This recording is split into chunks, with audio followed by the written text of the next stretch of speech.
Marilyn Porter, a 61-year-old retired secretary, stood in her dark kitchen staring at the faint red stains on the floor tiles.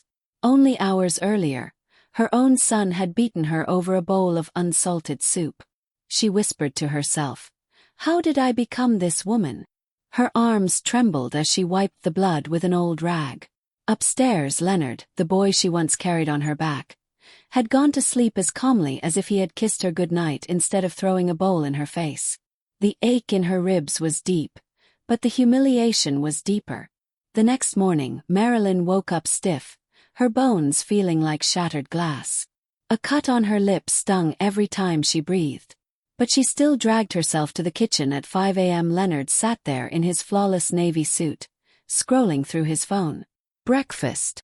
Fast," he said without lifting his eyes. Marilyn swallowed her pain. She made his eggs the exact way he liked. 3 spoons of shredded cheese, 2 perfect toast slices, and bitter black coffee. Any mistake could trigger his anger. And when Leonard was angry, she always paid the price. As he ate, the front door opened and in walked his young wife, Serena, flawless in a pale blue dress and heels that echoed against the tiles.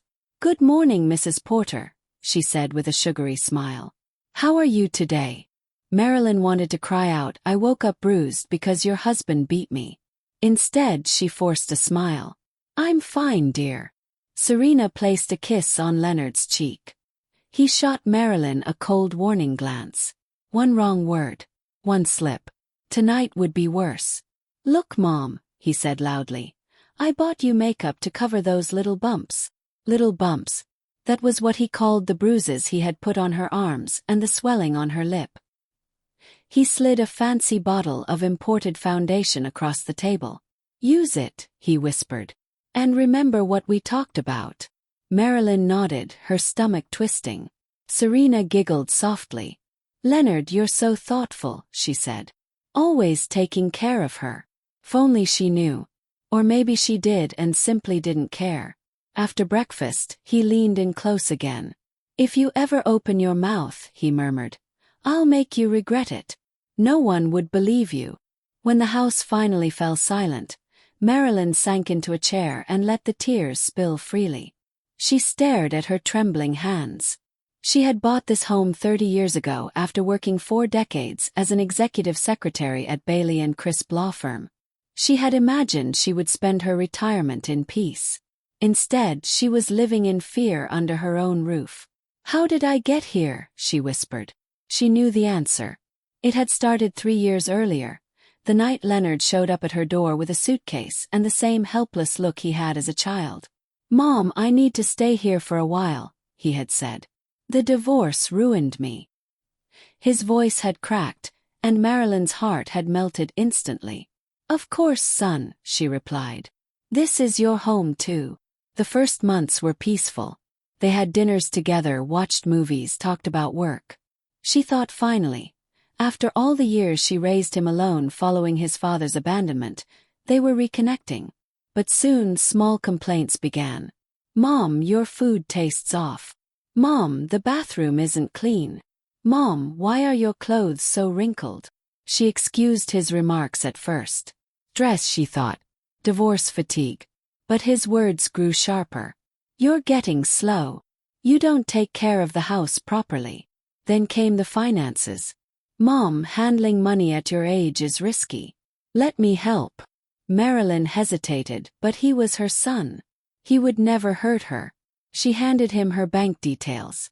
Within months, her $1,100 pension disappeared into his account, and he gave her $20 weekly, for personal needs. When she asked about the rest, he said, "I'm investing it for you. Trust me." Then Serena came into the picture. 20 years younger, perfectly polished, and skilled at hiding ambition behind a charming smile. Leonard married her in a flashy ceremony costing over $12,000. All from Marilyn's money. After the wedding, everything worsened. Leonard treated Marilyn like unpaid help. "Mom, cook something special." "Serena likes elegant meals." "Mom, iron this shirt by hand. The machine might ruin it." "Mom, clean the guest room. Important people are visiting." Marilyn obeyed because she feared the anger simmering behind his eyes. And she feared even more the day he said, "Sign the house deed. Put my name on it. Just in case something happens to you." Marilyn hesitated. "But this house—" "Mom," he cut her off sharply. "Don't make things difficult." The pressure was too much. Just sign. The violence started small. Shoves, pinches, harsh grabs. "You're too slow," he'd say. "You irritate me." But the night he beat her over the soup was the breaking point. She replayed it now, the memory raw, her cheeks still burning from the hot soup he had thrown. She remembered holding the bowl. The steam rising. The moment Leonard tasted it. He slammed the spoon down. "What is this? It tastes like nothing." I forgot the salt," Marilyn whispered. "Let me fix." The bowl flew. The shards cut her lip. The hot broth stung her skin. He dragged her by the arm. "You can't even cook soup right. After everything I spent on you." He shoved her against the wall. Her head hit the tile. "Serena's friends are coming tomorrow. If you embarrass me, you're done here." Then, like always, he softened his voice. "I'm sorry, Mom." That night she had cleaned the kitchen alone, picking up broken porcelain as if gathering the broken pieces of her self-worth. In the morning the routine continued. Puffy. Silence. When Serena arrived in a bright yellow dress, she noticed Marilyn's bruised lip through the makeup. "Oh," she said, pausing. "You look different today." "Just tired," Marilyn answered. Serena didn't push further. Leonard finished eating and said, "Remember special lunch today. Do your best." He pressed $60 into her palm as if it were a fortune. As soon as they left, Marilyn collapsed into a chair. "How am I supposed to make shrimp pasta, salad, dessert, and buy wine with $60? She whispered. She forced herself to the bathroom. Her reflection startled her. Puffy eyes, swollen lip, a bruise darkening her neck. She opened the expensive foundation Leonard had given her and covered everything. As she blended the makeup, she thought of the countless lies she had told over the past year. "I fell. I hit the door. I tripped." Lies told to protect the very person breaking her spirit. At the supermarket she stretched every dollar. Frozen shrimp instead of fresh. Discount pasta. Cheap white wine that didn't taste terrible. As she placed items on the conveyor belt, her neighbor, Miss Gwendolyn, approached. "Marilyn, dear, you haven't been gardening lately. Are you all right?" Marilyn's heart raced. "Oh yes, just busy." Gwendolyn's eyes lingered on Marilyn's lip. "That looks painful."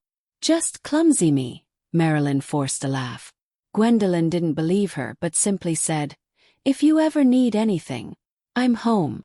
Back home, Marilyn cooked nonstop. She scrubbed the house until her back ached. She set the table with her best dishes, the ones she had inherited from her mother. At 11:30 a.m., her phone rang. "Mrs. Porter?" a man asked. "Yes. This is Mr. Clive from your son's office.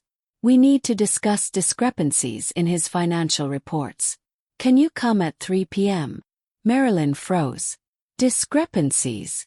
"Yes, ma'am. It's urgent." When she hung up, her hands trembled. Leonard. What had he done now? She barely had time to think because the doorbell rang. Serena arrived with 3 co-workers dressed as if heading to a magazine photoshoot. "Mrs. Porter," Serena said sweetly. "Meet Beatrice, Hazel and Eleanor." Marilyn froze. Eleanor. Her younger sister.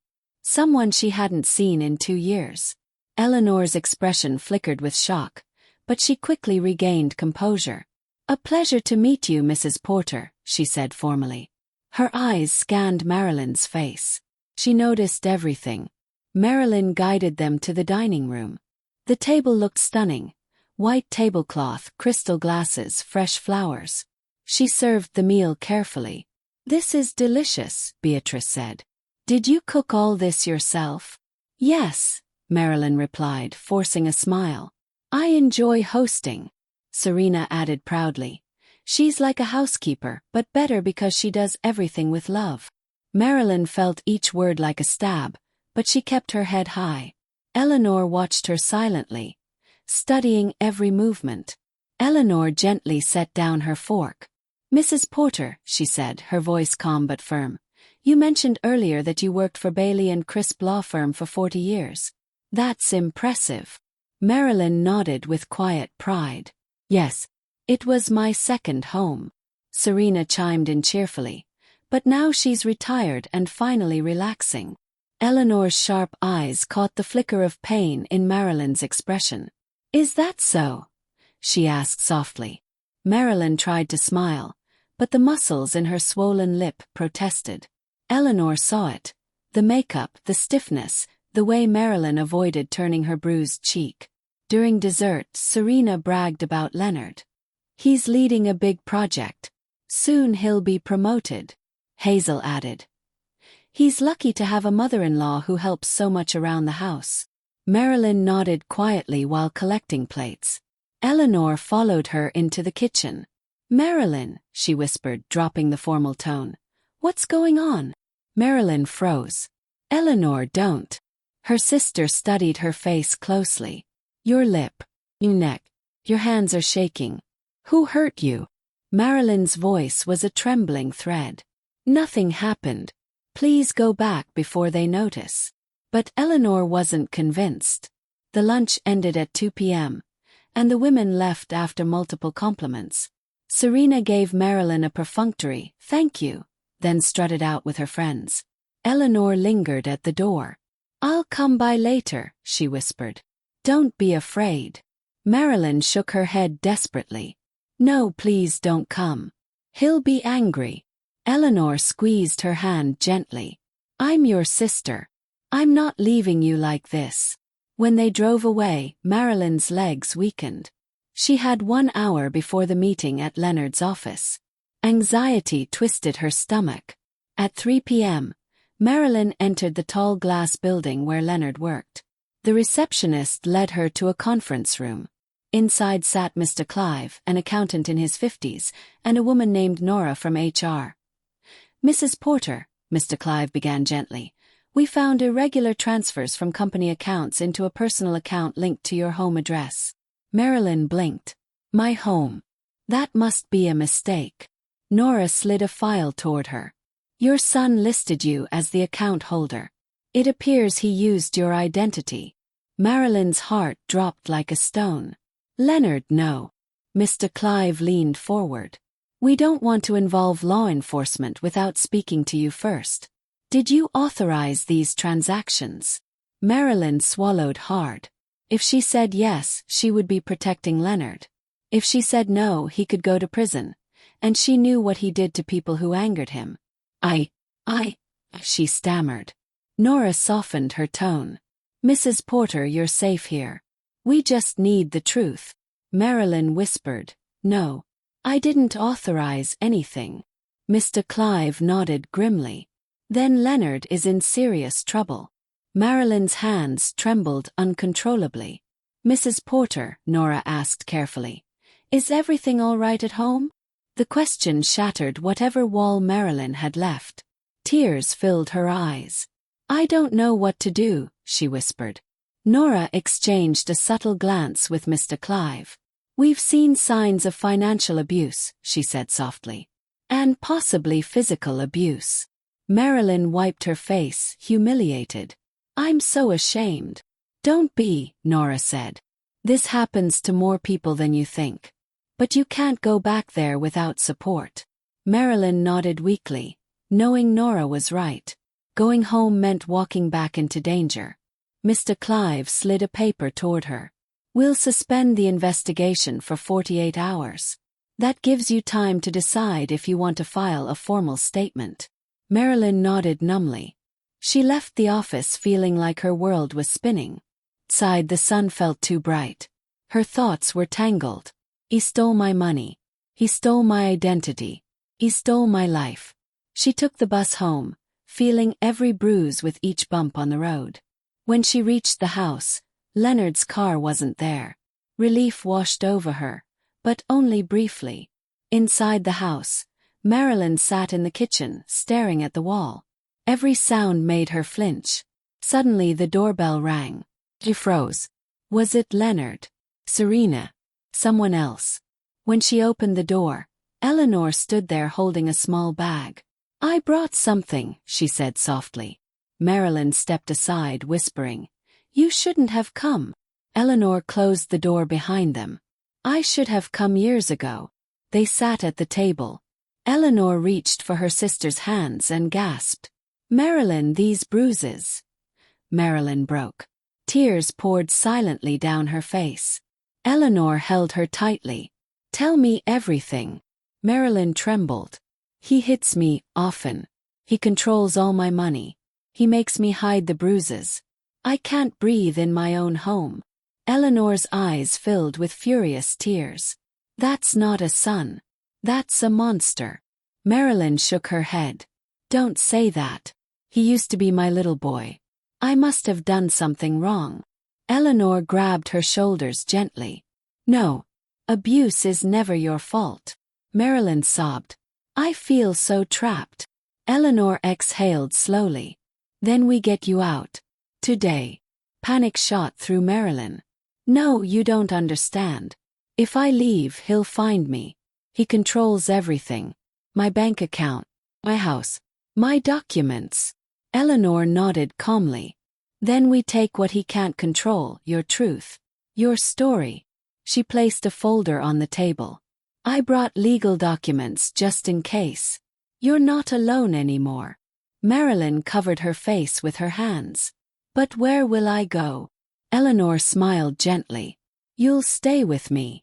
Marilyn shook her head. I can't be a burden. You're my sister, Eleanor said. You're never a burden.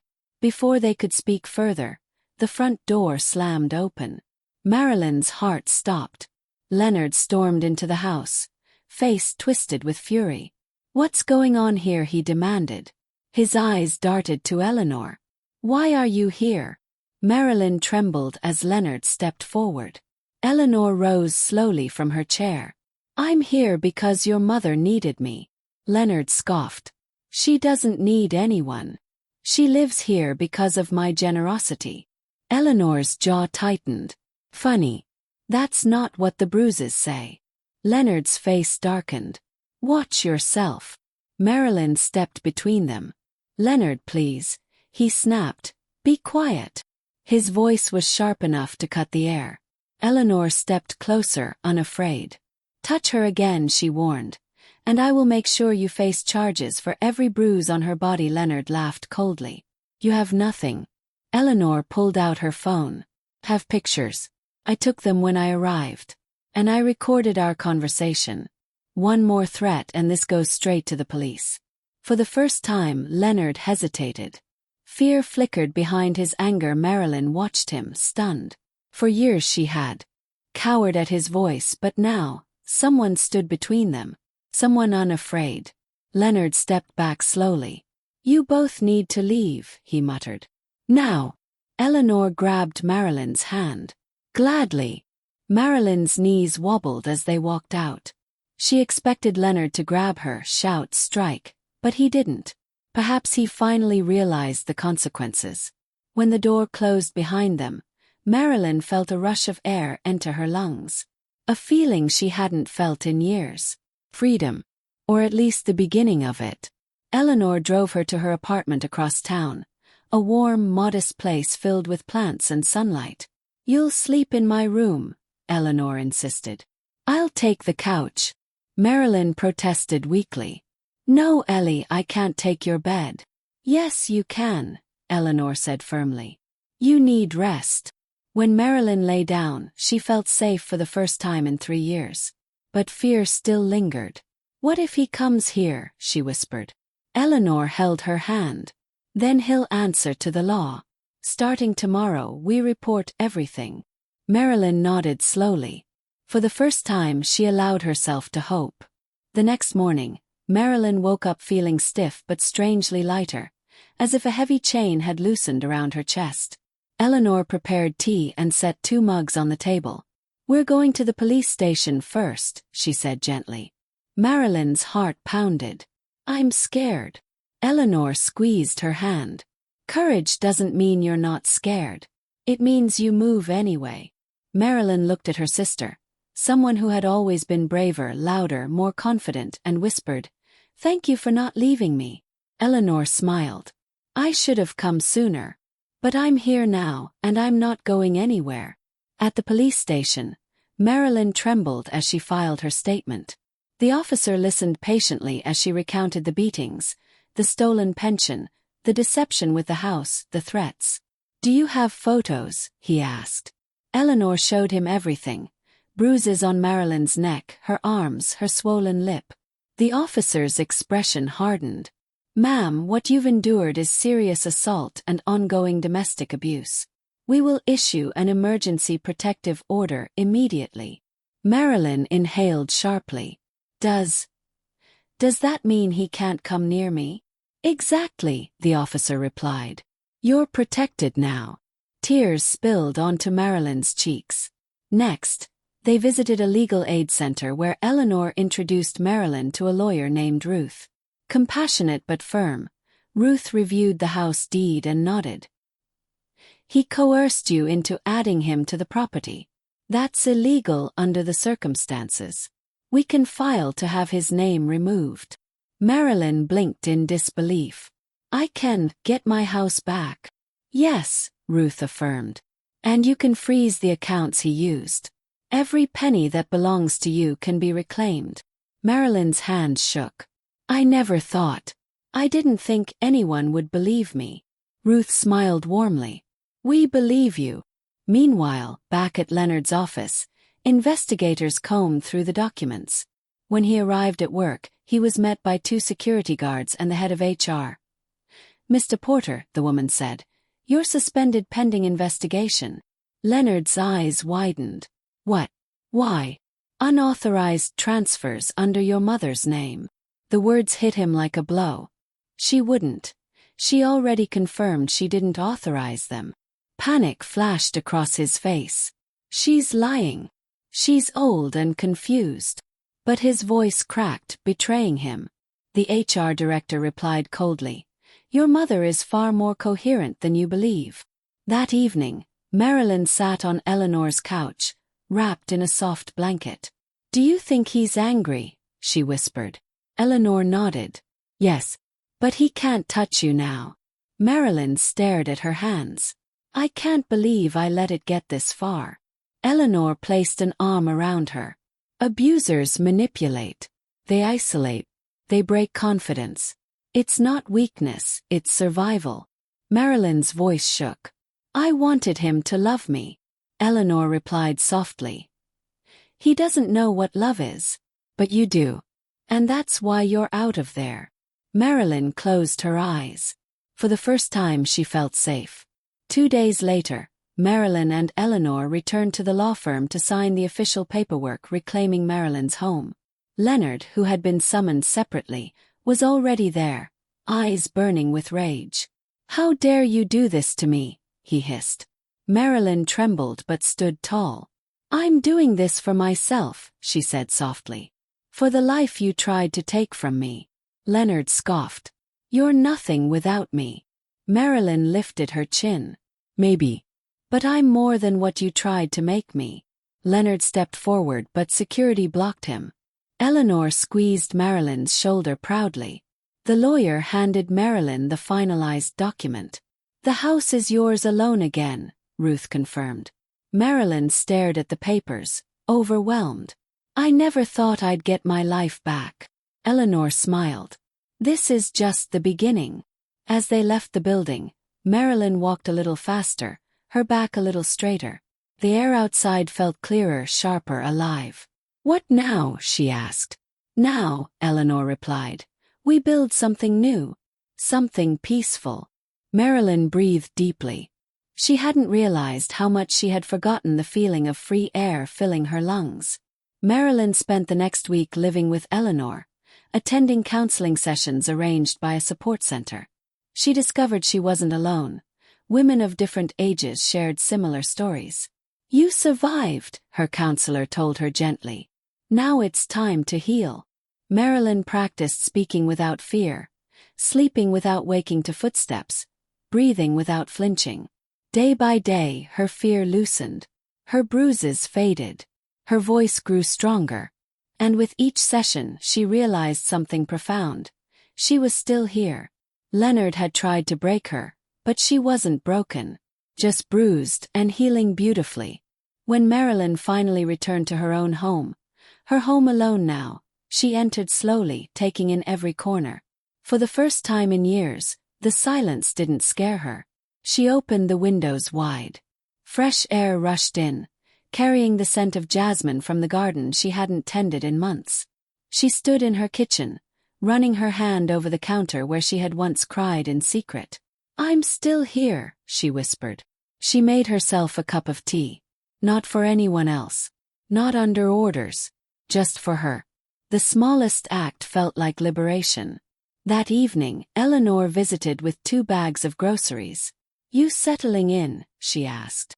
Marilyn smiled, a real smile, soft and steady. "I am." They cooked together in the kitchen, laughter filling the space where fear had lived for too long. As they ate, Marilyn looked around her warm, bright home. "Ellie," she said softly, "thank you for saving me." Eleanor shook her head. "You saved yourself. I just opened the door." Marilyn reached across the table and took her sister's hand. "I'm ready for my new life." And for the first time in years, she truly meant it.